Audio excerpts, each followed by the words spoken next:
In today's video, I'll be transforming this ill-fitted top into something more cute and fitted. Looking back, the reason I bought this top was because it was so loose and flowy, but now I am not a fan anymore.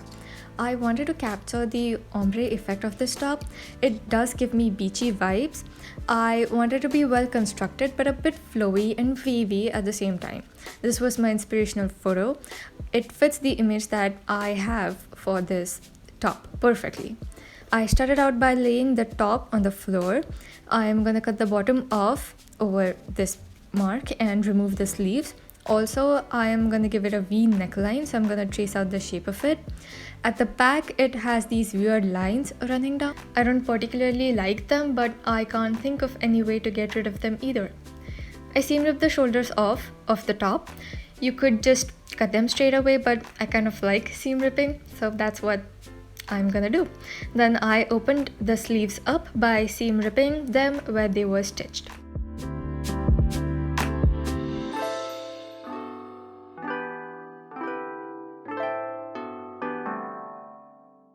I traced the V neckline by taking measurements, and then I cut the excess fabric off.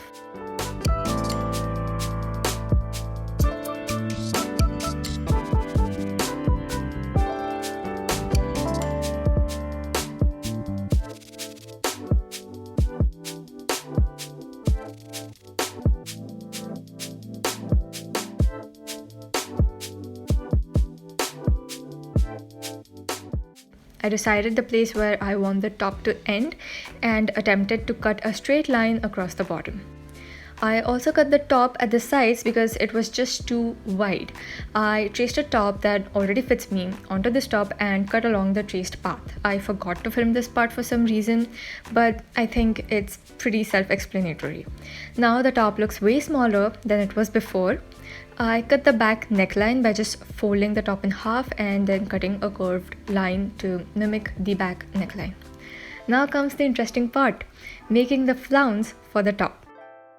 I knew that if I make a direct attempt on the fabric of the top, I'm gonna make a mistake and everything would be ruined. So I first cut out two circles on a newspaper. One has a smaller radius and the other has a larger radius. I think the smaller one was 5 inches and the longer one was 7 inches or 9 inches, I'm not sure.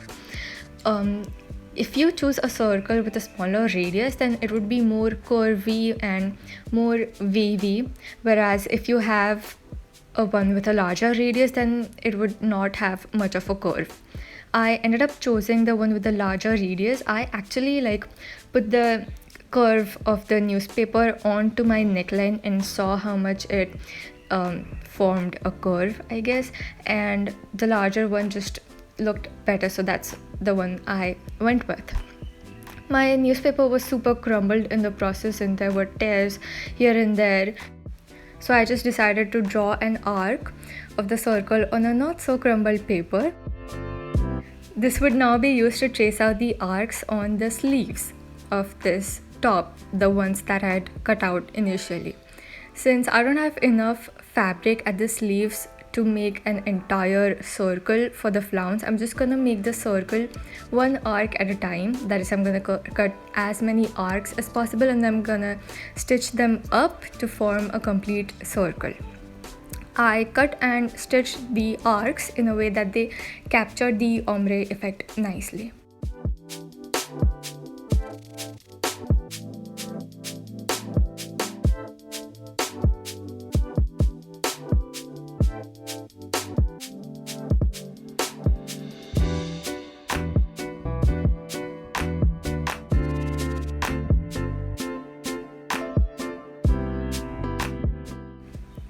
Now comes the part where I struggled the most, hemming the ends of the arc. Hemming is anyway not something that I'm really good at, and this time it really showed.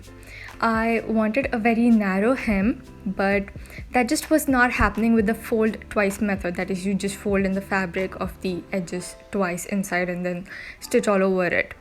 And that is also the only method I know to hem the ends. But since it wasn't working, I had to expand my horizons and search for methods that are used to hem. So I found out about this rolled hem method, where you insert the rolled hem foot onto your machine and then it just does everything for you, but that just didn't work in my case. I tried so hard to put the fabric into the curly thing of the rolled hem foot, but he just won't listen to me. So I sent him back to where he came from and seam ripped everything and decided that I'm just gonna hand stitch it all. I hand stitched it using the hand stitched roll method, if that's what it's called, I don't remember, but there are many videos you would find where they like hand stitch the whole edge to like hem it perfectly, and that's what I did. It took like 3 days, but it turned out perfect. The flounce would now go around the v-neck and straight down to the bottom, but before that I need to hem the neckline. This time I just didn't go with the fold twice method because I guess it doesn't work when your edges are curved. So to do this, I cut out strips from a piece of fabric and I formed a continuous bias tape.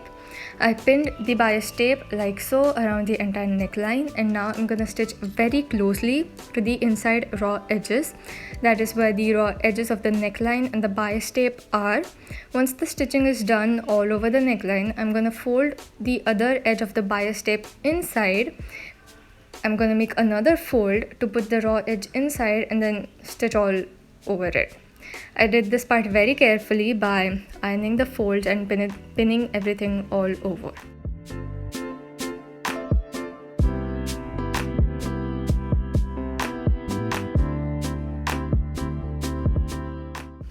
Finally, the neckline is done. It does look good. I mean, there are a bit bunchy stitches at some places, but the flounce is gonna come over it, so it's gonna be hidden and there's no problem.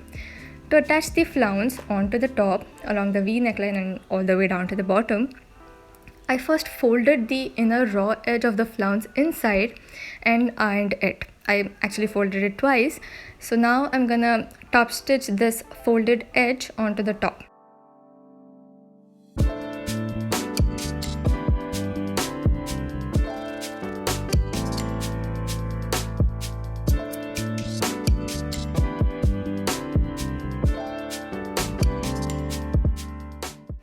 I completed doing one side and I did the same for the other side.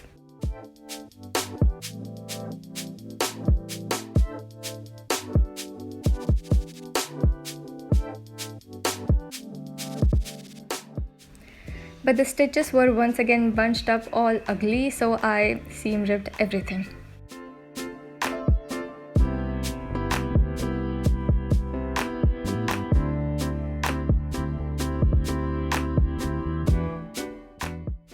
This time I decided that I would fold the raw edges inside once, fold it in again, and at this second folded line, I would stitch the flounce to the top from the inside. So the stitches would not be visible on the outside as they are inside. I chose to zigzag stitch just to give some more stability and security to the flounce and the top.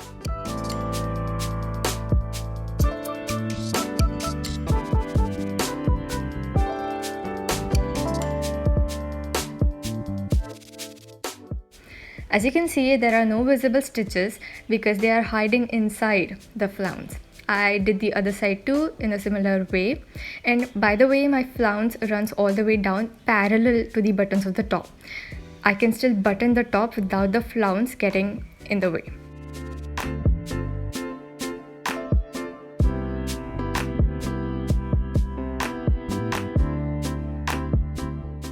The next step is to attach the back piece to the front piece at the sides.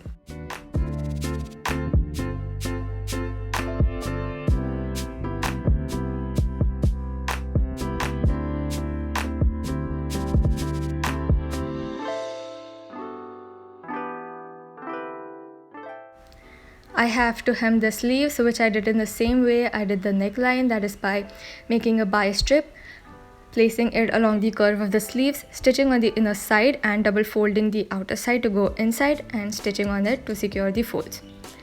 I did kind of panic when the fabric bunched up on me again, but after some ironing, it became plain and smooth.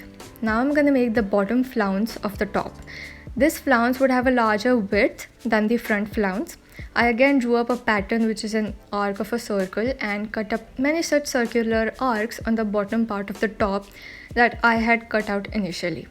I sewed the arcs together at the sides and I hand hemmed the edges, which again took me another 3 days.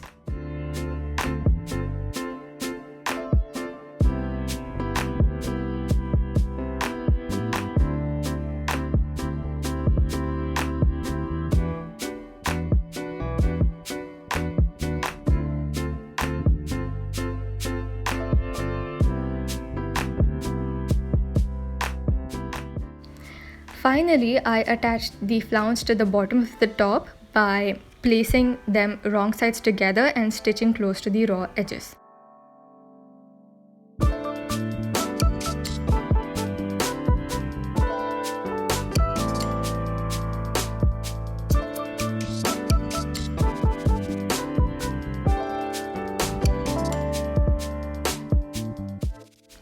This is how the top looks. I did want to make a bow at the center of the top, but I got bored and I just skipped it for now. I love the way this top turned out.